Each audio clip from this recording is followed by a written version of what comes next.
Eh bien, bonjour à tous et merci, merci d'être là si nombreux. Bon, on va commencer tout de suite par un mot du vice-président du conseil départemental en charge de la culture et du patrimoine, Monsieur Galpier. Sans transition. Donc bonjour à tous, bienvenue dans le Puy-de-Dôme. C'est un immense plaisir pour nous de vous accueillir ici à la Maison de l'Habitat. Je suis Sébastien Galpier, vice-président en charge de la culture et du patrimoine, et j'ai l'immense honneur d'avoir dans ma délégation les archives départementales du Puy-de-Dôme, qui est menée d'une main de maître par Pierre-Frédéric Brault, qui n'est pas là. Hélas, malheureux pour des petites raisons de santé, rien de grave, mais bon, il n'a pas pu être là avec nous ce matin. Donc, je vous ai préparé un petit mot pour vous expliquer nos actions au sein du département avec les fonds d'archives au niveau du cinéma amateur. Donc, le conseil départemental collecte, classe et conserve et communique des archives audiovisuelles depuis 2012. D'abord de façon expérimentale entre 2012 et 2014, puis avec la création d'un poste aux archives en février 2015 dédié à ces supports. Aujourd'hui, les fonds audiovisuels y représentent plus de 2000 films, soit plus de 300 heures et 18 téraoctets de stockage numérique. Les archives départementales collectent une trentaine d'heures de films par an depuis 2012. Cette collecte s'accélère depuis 3-4 ans avec la consolidation d'un réseau dans le Puy-de-Dôme, les opérations de valorisation et la prise de conscience de l'importance des films amateurs pour l'histoire du territoire départemental. Au niveau de la conservation, depuis 2022, les archives départementales se sont dotées d'un scanner de films professionnels, investissement de 57 000 € du département, qui permet la numérisation des films de cinéma en format les plus répandus dans les collections départementales. Le 9,5 mm, titre de l'exposition qui est en cours, que vous avez sûrement apprécié ces derniers jours. Le 18 mm, le 8 mm et le Super 8, ce qui fait de ce service l'un des rares en France, en dehors des cinémathèques régionales, à posséder ce type de matériel de haute précision. Lancé par le département en mai 2019, le dispositif Archives et Cinéma permet de faire découvrir ces films du Puy-de-Dôme directement sur les territoires où ils ont été tournés, ce qui permet une appropriation par les habitants à travers des ciné-conférences et ciné-concerts, etc. Par ailleurs, vous avez pu profiter du coup de l'exposition de 9,5 mm, le cinéma amateur à 100 ans, qui est présentée aux archives départementales jusqu'au 15 décembre prochain. Parce qu'il est important de faire dialoguer les archivistes audiovisuels entre eux pour prendre en compte leurs spécificités, mais aussi ce qui les rapproche des autres archivistes, et parce que les archives audiovisuelles sont un enjeu patrimonial majeur pour les territoires et ont toute leur place aux archives départementales. Le département du Puy-de-Dôme s'est impliqué depuis quelques années dans le mouvement associatif, depuis 2015 à l'association internationale Inédit, mais aussi à l'association des archivistes français depuis 2017. Nous avons à cœur de soutenir ce mouvement et de faire profiter notre expérience, mais aussi nos questions, au réseau qu'il est heureux d'accueillir pour ces premières journées du groupe de travail archivistes audiovisuels des territoires. Je vous remercie.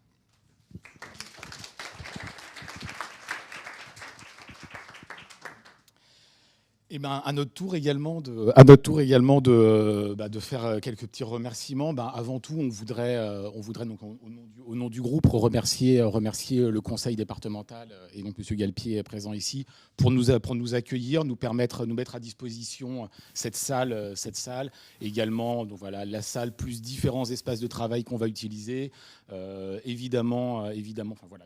Tout ce qui nous permettre, nous, d'organiser ces journées.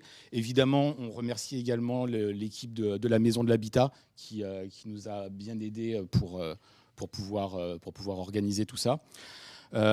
Évidemment, on remercie les archives départementales du Puy-de-Dôme, Madame Dopiac également ici présente, et puis Olivier, mais Olivier, on va le remercier tout au long des 2 journées. Donc voilà. Donc en tout cas, et surtout d'avoir pu dès hier, commencer ces rencontres avec justement ce premier moment d'échange aux archives départementales du Puy-de-Dôme. C'était vraiment sympa de pouvoir commencer comme ça ces rencontres.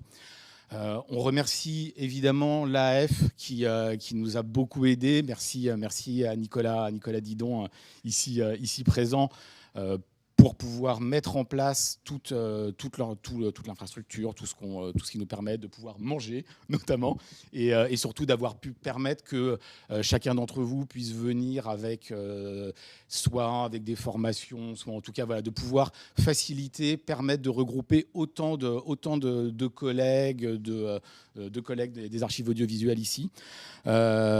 Également, oui, Madame Pauline Janssen, qui est pas là, mais qui nous a notamment aidé pour faire le numéro d'archiviste, qui a permis de lancer un petit peu cette dynamique du groupe archives audiovisuel, mais on va vous en reparler. On remercie l'équipe du cinéma La Jetée, puisque donc ce soir, vous le savez, il y a une projection avec un certain nombre de collègues qui ont réalisé des petits montages qui seront présentés et donc diffusés à partir de 18h. À 18h. Voilà. On remercie également la société Iron Mountain, qui est une société qui fait notamment de la numérisation, qui parraine cet événement. Et puis, un petit mot quand même pour remercier ici dans la salle tous ceux qui ont accepté de nous accompagner dans cette aventure. Notamment pour organiser ces groupes de travail du matin. On va vous en reparler, on va vous expliquer un petit peu notre objectif et comment on va s'organiser. Mais ça a été très important pour nous de ne pas être juste tous les quatre. Et puis également tous ceux qui ont accepté d'intervenir dans les tables rondes, de partager leurs expériences. Voilà, c'était vraiment important pour nous. Ça nous a permis d'être là aujourd'hui. Merci à tous. Et puis maintenant, je vais donner la parole à Alan, qui va donc déjà vous expliquer plus en détail le programme et vous parler aussi du groupe. Donc Alan et Audrey qui vont vous parler du groupe et de l'organisation des 2 journées. Voilà. Merci. Donc comme l'expliquait Aurélien, avant de passer ça, oui, il faudrait que je vous présente vous. Donc, on va d'abord se présenter le groupe et ensuite vous présenter les enjeux de ce groupe-là. Ce que vous allez vite comprendre, c'est que c'est un groupe qui a beaucoup de sérieux, beaucoup de rigueur et qui reste toujours très austère. Donc, on se présente. Donc, présentons-nous. Qui sommes-nous? Donc, je vais passer le micro, bien sûr, à mes collègues pour qu'ils puissent se présenter. Et ensuite, je vous expliquerai exactement ce qu'est le groupe et quels sont ses enjeux. Donc, commençons par Audrey. Donc moi je suis la force, je ne sais plus quelle couleur, verte je crois, rouge, mais oui je suis la force rouge, hein. Voilà. Donc Audrey Clergeau, moi je suis archiviste aux archives départementales de Loire-Atlantique, je suis chargée des archives notariales et des archives audiovisuelles. J'insiste beaucoup sur le « et », évidemment. Et donc, juste quelques mots, moi j'ai démarré ma carrière dans la production audiovisuelle, donc dans la scénographie d'image, le spectacle. Et puis après, j'ai eu la chance de rencontrer les archives audiovisuelles aux Archives nationales. Donc c'est comme ça que cette passion est née et qui ne m'a en fait jamais quittée. Voilà, donc je suis très très contente d'avoir pu l'occasion et la chance d'organiser et de participer à ces journées. Je passe la parole à Aurélien. Et donc moi je suis fort, je sais pas quoi. Je crois que j'avais dit jaune. Bon. Allez, allons-y pour le jaune. Donc oui, Aurélien Dur. Donc moi je travaille aux archives départementales de la Seine-Saint-Denis. Depuis, donc je suis arrivé aux archives départementales en 2006 et depuis 2015, je suis le responsable du secteur archives audiovisuelles puisqu'on a cette chance aux archives départementales de la Seine-Saint-Denis d'avoir un secteur constitué. Voilà, je travaille avec Joël Kless, mon responsable ici présent, et puis également Gabriel que je ne vois pas ici. Voilà, mon collègue. Donc on est venu toute l'équipe des archives audiovisuelles qui prend en charge les archives audiovisuelles est là aujourd'hui. Et donc moi, mon parcours, au départ, j'ai un parcours d'historien et je suis entré aux archives départementales pour traiter un fonds en particulier qui correspondait plutôt à mes études qu'à une connaissance quelconque des archives audiovisuelles. Et ça m'a tout de suite beaucoup intéressé. J'ai fait le choix de me former à la fois sur le plan technique et également archivistique, puisqu'encore une fois, j'étais pas non plus sur un parcours d'archiviste classique au départ. Voilà. Bonjour. Olivier Meunier. Donc moi, je m'occupe des fonds audiovisuels aux archives départementales du Puy-de-Dôme, comme vous l'aurez compris. J'ai pas commencé par ça. Moi, ça fait depuis 2000 que je travaille. les fameux emplois jeunes.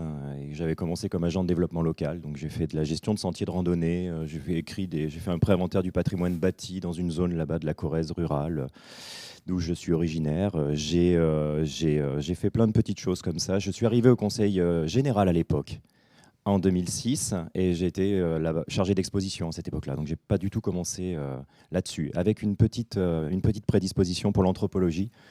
C'est l'époque où j'ai commencé à lire des livres, en fait. En arrivant au Puy-de-Dôme, je me suis mis vraiment à lire et à apprendre des choses.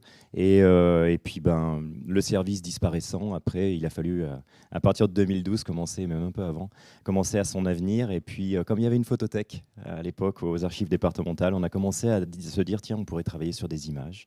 Ça serait super. Et en plus, des images qui bougent. Et c'est l'époque où j'ai découvert les cycliques. Mais les collègues de cycliques ne sont pas là tout de suite. J'ai découvert la cinémathèque des Pays de Savoie et de l'Ain, qui n'est pas très loin d'ici. J'ai rencontré tous ces gens-là et je me suis dit, c'est formidable. Qu'est-ce que c'est beau, ces images qui bougent. Je ne soupçonnais même pas que ça existait à cette époque-là. Et voilà, je finissais un Master 2. Je m'étais réinscrit à Blaise Pascal, anciennement l'université de Clermont-Ferrand. Et j'ai fait un mémoire de master sur la transmission du patrimoine audiovisuel. Voilà.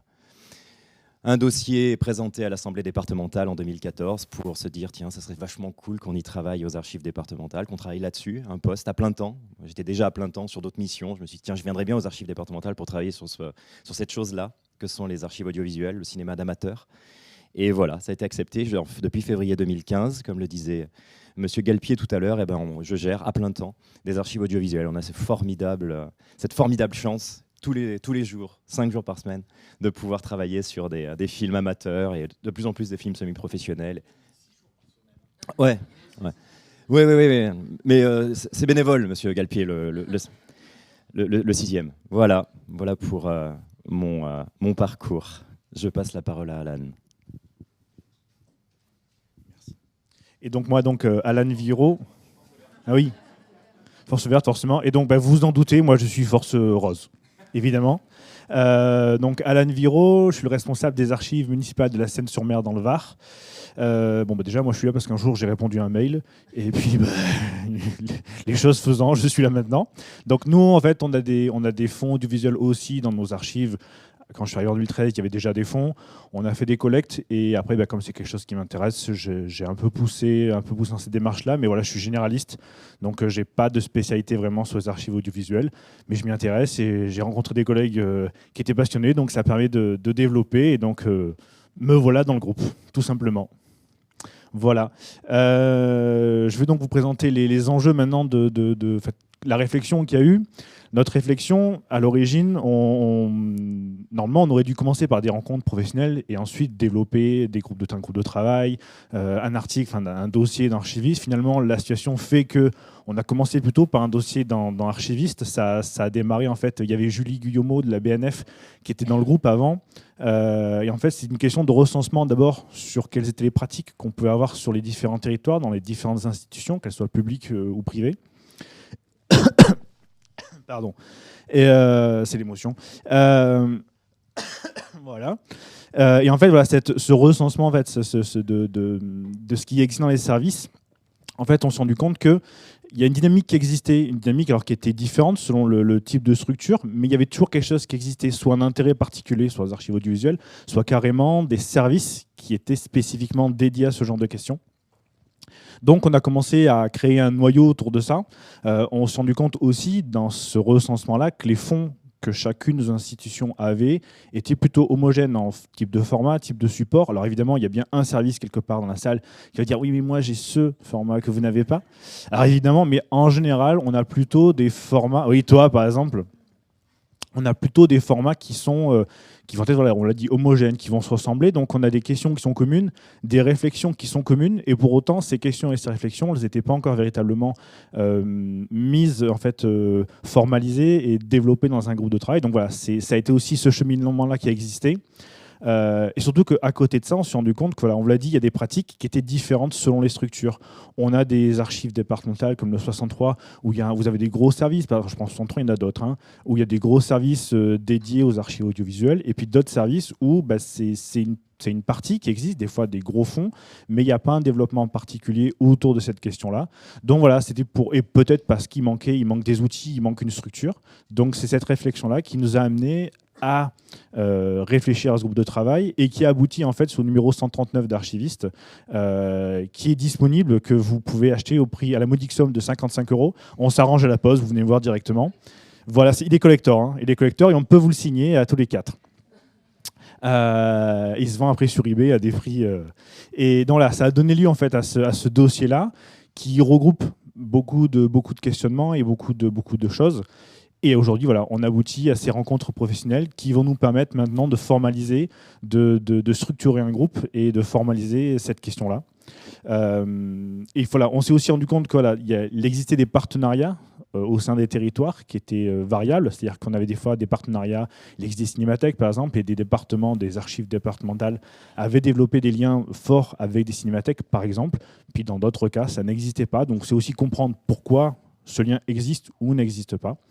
Voilà. Et ensuite, pourquoi dans le cadre de l'AF ? Parce que l'AF, ça nous permet d'avoir en fait un appui, d'avoir une structure, ça permet d'avoir un réseau.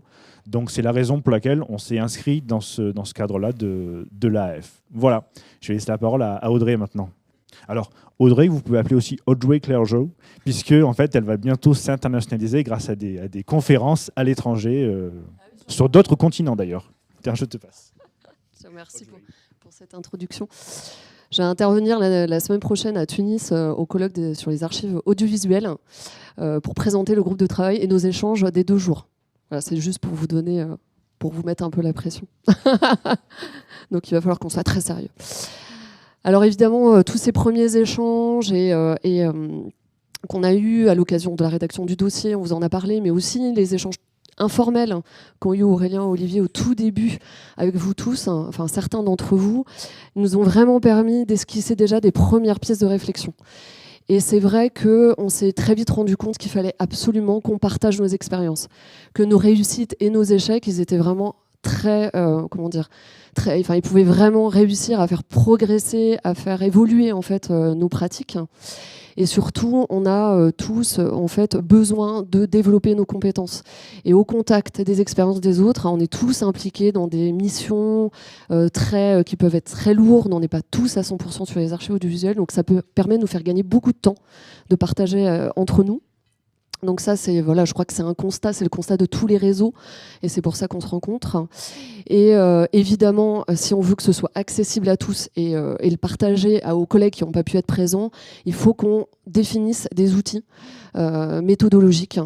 Et ça va être, j'en parlerai un peu plus tard, l'objet d'un atelier d'ailleurs, pour qu'on arrive à formaliser ces guides de bonne pratique, ces vadémécom, et qu'on le mette à disposition du réseau des adhérents de l'AF, et que ça puisse aider à enclencher des nouvelles dynamiques au sein des services. Alors, notre objectif à tous, et c'est pour ça que la soirée de la jetée, cette soirée a été organisée, c'est aussi de valoriser nos fonds et de mieux connaître les fonds des uns et des autres, dans leur hétérogénéité, dans la diversité des approches des uns, les regards qu'on a dessus. Donc on aura la parole pour aussi mieux se connaître, mieux connaître nos fonds qui sont parfois cachés au fond d'un magasin ou ou au fond d'un site internet d'ailleurs. Donc c'est l'idée, c'est que aussi on ait cette connaissance plus large. Et puis une fois que ces bases elles sont solides et qu'on a un petit peu échangé entre nous et qu'on est un peu plus, on va dire, à l'aise, pourquoi pas envisager d'élargir nos réflexions avec d'autres réseaux patrimoniaux, comme par exemple le réseau que vous connaissez sûrement, Inédit. Et là, je suis déjà à la fin ? Ah non, c'est bon. Donc effectivement, vous l'avez compris, pour réaliser, en tout cas atteindre un petit peu ces objectifs, il va falloir qu'on définisse et surtout aussi, je crois, créer une dynamique durable, parce que une dynamique associative, ça s'entretient avec des énergies et des personnes qui s'investissent pour justement le collectif et qui mettent à disposition leurs outils, leurs réflexions. et leur retour d'expérience. On a construit justement cette matinée, vous avez eu l'occasion de prendre connaissance de tout le programme, avec des ateliers. Vous êtes inscrits tout à l'heure d'ailleurs à un de ces ateliers. L'objectif, c'est vraiment, je vous rappelle les thématiques, la communication, l'échange, les outils méthodologiques, j'en ai beaucoup parlé, et la question de la formation aussi qui est centrale. Là, on a la chance quand même d'avoir une association qui a un centre de formation qui nous propose, on a tous allé, on a tous pu bénéficier des formations de l'AF, donc voilà, c'est une réflexion qui est aussi très intéressante à mener ensemble. Donc voilà, le principe, c'est qu'on partage les constats. Les animateurs de ces tables rondes, donc Muriel Paclet qui se trouve juste ici, voilà, comme ça, qui anime la table ronde sur les outils, enfin l'atelier sur les outils, et Pierre Carouche qui anime l'atelier sur les formations, et moi-même et Olivier qui allons animer l'atelier sur la communication. Je m'excuse, Mathieu Guenou, mon collègue des archives départementales, n'a pas pu venir, donc voilà, on va essayer de suppléer à son absence. Et donc ces trois ateliers vont se dérouler sur toute la matinée. Il y aura une petite pause pour vous permettre de prendre un petit peu d'oxygène, de respirer, de prendre une petite pause café. Donc il va y avoir un premier échange, et après l'idée c'est qu'aussi on vous restitue toutes ces réflexions à la fin des journées, donc restez jusqu'au bout. À 17h, il y aura une exclusivité, enfin des contenus exclusifs, les orientations en tout cas du groupe de travail qui seront dessinées à cette occasion.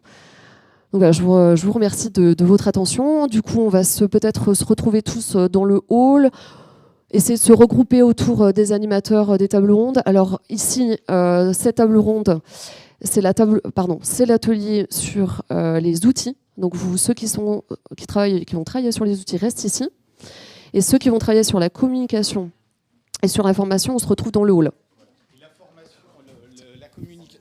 La communication, ce sera au cinquième étage, et la formation au quatrième étage.